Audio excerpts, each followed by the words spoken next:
एक ठाकुर जी के परम भक्त थे त्रिपुरदास, बहुत अच्छा चरित्र है उनका।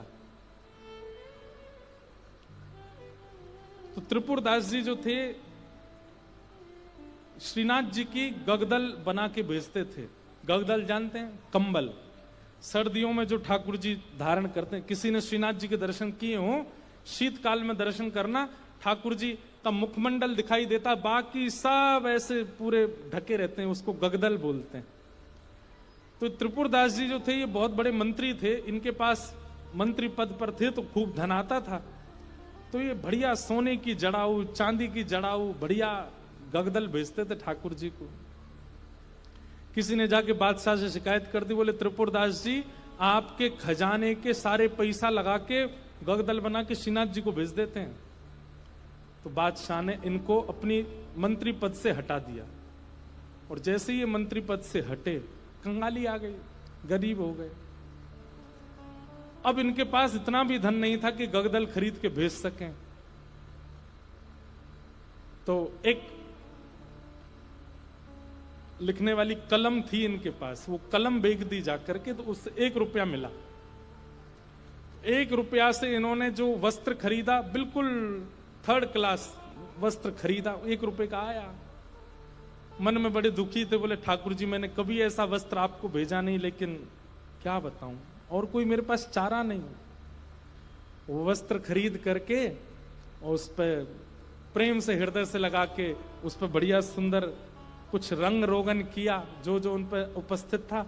थोड़े थोड़े इत्र बचे थे, इत्र लगा दिया और किसी के हाथ मंदिर भिजवा दिए। पहले तो हमेशा खुद जाते थे जब मंत्री थे, लेकिन अब मन में सोचे कि कहीं मैं ऐसी अवस्था में मंदिर गया, गुसाई जी ने अगर मुझे इस अवस्था में देखा तो वे कहीं मुझ पर कृपा करने के लिए धनराशि ना दे दें, इसलिए खुद नहीं गए, किसी के हाथों भिजवा दिया। गगदल नहीं बना पाए थे, चद्दर बनी थी, बस भिजवा दी। और कोई बात नहीं, ठाकुर जी समझेंगे मेरी परिस्थिति।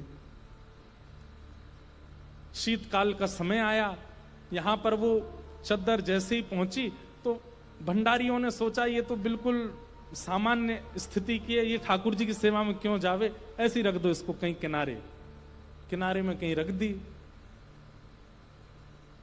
शीतकाल प्रारंभ हुआ, जैसे ही ठाकुर जी को गगदल पहनाई, रात्रि में शयन करा करके गुसाई जी चले गए। रात भर गुसाई जी ठिठरते रहे, मुंह कांपते रहे, हाथ पर कांपते रहे। सुबह मंगला में जैसे ही दर्शन करने गए तो भीतर जाके जैसे ही ठाकुर जी को उठाया, ठाकुर जी के दांतों की आवाज आ रही थी, cut cut cut cut cut cut जोर से, और ठाकुर जी ठिठर रहे हैं जोर से। गुसाई जी बोले 5-5 गगदल पहना रखी हैं, फिर भी ठिठर रहे हैं, अंगीठी जला के लाओ। अंगीठी जला करके ठाकुर जी के आगे हाथ सेक सेक के, कभी हाथ पे लगा मैं, कभी गालों पे लगा मैं, कभी गले पे लगा मैं। ठाकुर जी बोले जाड़ो लग रहा हो, बहुत जोड़ते जाड़ो लग रहा हो मुझे। गुसाई जी बोले जय जय। अंगीठी जला दी, 5-5 गगदल उड़ा दी, और गगदल लेके आओ। महाराज 10-10 गगदल, ठाकुर जी ढक गए पूरे रजाइयों में। 5-5 अंगीठी जला दी और ठाकुर जी हिल रहे हैं जोर से। और केवल नाटक कर रहे हो ऐसा नहीं, स्पर्श करने में बिल्कुल ऐसा लग रहा है जैसे मानो जैसे ठंडे पड़ गए हो ठाकुर जी।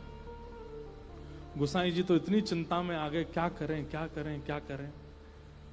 अचानक गुसाई जी बोले 10-10 गगदल और 5-5 अंगीठी, फिर भी ठंडक नहीं जा रही, कोई लीला तो नहीं श्याम सुंदर की।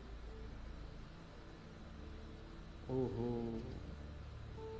निश्चित ही किसी भक्त के द्वारा भेंट आई है और वो हमने पधराई नहीं है, इसीलिए ये सब हो रहा है।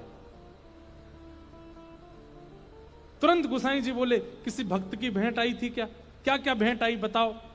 सब बताया, बोले ये भेंट आई है। पर एक बोला एक और आई है, वो पतली सी चद्दर आई है एक, उसका कपड़ा भी ऐसा हम भी नहीं पहने, वो रखी है किनारे। गुसाई जी बोले वही लेके आओ। लेकर के आए, सारे 10 के 10 गगदल हटाई, पतली सी बेकार से कपड़ा की वो चद्दर जैसे ही ठाकुर जी को उड़ाई, ठाकुर जी बोले पसीना आ गए मुंह, तो भैया मेरी सबरे जाड़ो चलो गो। अरे अंगीठी हटाओ, मुंह को बहुत जोर से गर्मी लग रही है। गुसाई जी बोले बलिहारी ठाकुर जी आपकी जय हो, आपको ना तो जाड़ा लगता है, ना भूख लगती है, ना प्यास लगती है, ना गर्मी लगती है। भक्त के द्वारा प्रस्तुत भाव स्वीकार करने के लिए सारे भाव प्रकट कर लेते हो। ऐसे हमारे ठाकुर जी। तो त्रिपुर दास की बेचारी की सामान्य सी चद्दर ओढ़ करके ठाकुर जी पसीना बहा रहे हैं अपने मुंह, इतनी जोर से गर्मी लगी आई मुंह। ऐसे हमारे ठाकुर जी। तो आप मत कीजिए, आप तो पवित्रता का भी ध्यान रखो, वर्णाश्रम धर्म का भी ध्यान रखो, सभ्यताओं का भी ध्यान रखो, वेद मर्यादाओं का भी पालन करो। ठाकुर जी को अवसर दीजिए। प्रेम आपका ऐसा हो कि ठाकुर जी नियम तोड़वाने की आज्ञा दें।